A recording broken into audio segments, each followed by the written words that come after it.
Hospital போயிட்டு வந்து எல்லாமே என்னம்மா சொன்னாங்க? பாப்பாக்கறியா என்ன சொன்னாங்கன்னாக்கா, இது வந்து இந்த எலும்பு உடஞ்சிருச்சான். இது வந்து நீங்கள் இங்கே வந்து எக்ஸ்ரே எடுக்கணுமா, இங்கே இல்லையா, இது இந்த டாக்டர்கிட்ட இல்லையா, அதனால் ஒருத்த நாடு கொண்டு போக சொல்லியிருக்காங்க.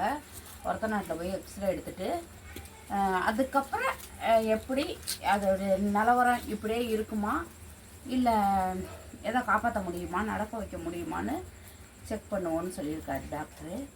அதுபோல் திங்கக்கிழமை அன்னைக்கு இப்போ ஜுரத்துக்கு தான் கூட்டிகிட்டு போனேன். ஜுரம் அடிச்சிச்சின்னு போனேன். ஜுரம் இல்லையா, அந்த ஹீட்டாக இருந்துச்சா உடம்பு. அதோட ஊசி போட்டாங்க, நரம்பு ஊசி போட்டாங்க.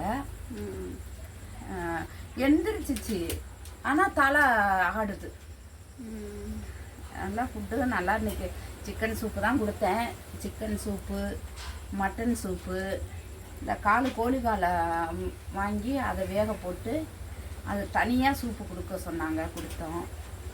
எல்லாமே கொடுத்துக்கிட்டு தான் இருக்கேன். பத்தாது டானிக்கே மெடிசன் வச்சு விட்றது, ஒத்தரம் கொடுக்கணும். இப்போ இந்த இடம் வீக்கமாக இருக்குது, அன்றைக்கியோட இன்றைக்கி வீக்கம் கம்மியாக இருக்குன்னாரு டாக்டரு. பார்ப்போம். ஏன் நான் கேட்டேன், சரி என்ன இப்படி அடிச்சிருக்கிறாங்களே, எப்படி இது உயிர் தப்பிச்சுன்னு கேட்டேன். அதுதான் ஏதோ உயிர் தப்பிக்கணும், இப்படி இருக்கணும்னு இருந்திருக்குன்னு சொன்னாங்க டாக்டரு. அவர் அடித்தாங்கன்னு சொல்கிறப்ப எனக்கு உயிரே போணுச்சு. இந்த அடி எப்படி அவன் கையால் எப்படி ஓங்கி அடித்தது தான் இது.